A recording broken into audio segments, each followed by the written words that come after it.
This video tutorial I will explain what is worms.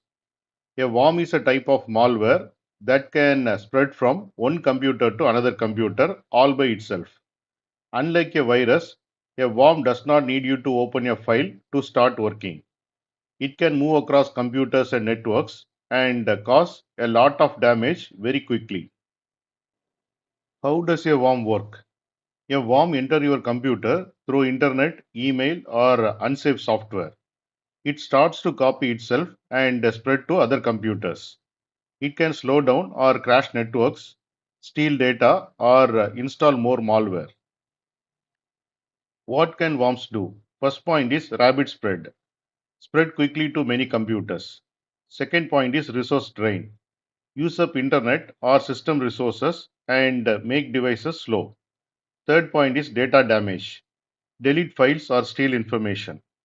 Fourth point is security breach. Open backdoors for hackers to take control of your system.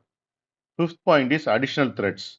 Sometimes worms install spyware or install ransomware. How do worms spread?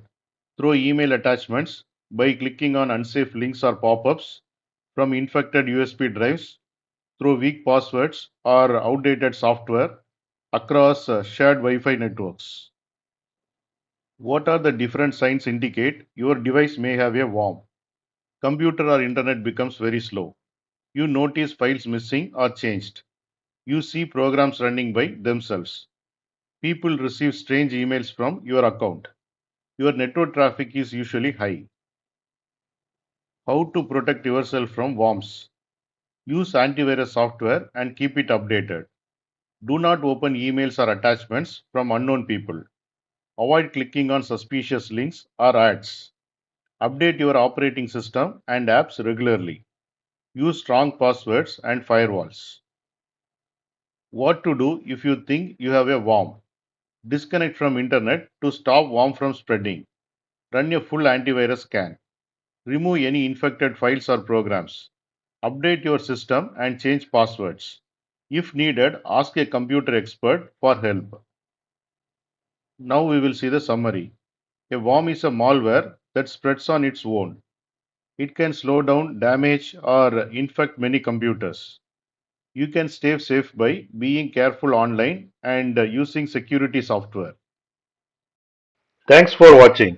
If you like this video, please click on like button and please subscribe to my channel. You can get Java source code and PowerPoint presentation for each and every video. That you can see it in the description section of the video. Click on show more and here you can see the description and here you can see the links to download source code and PowerPoint presentation.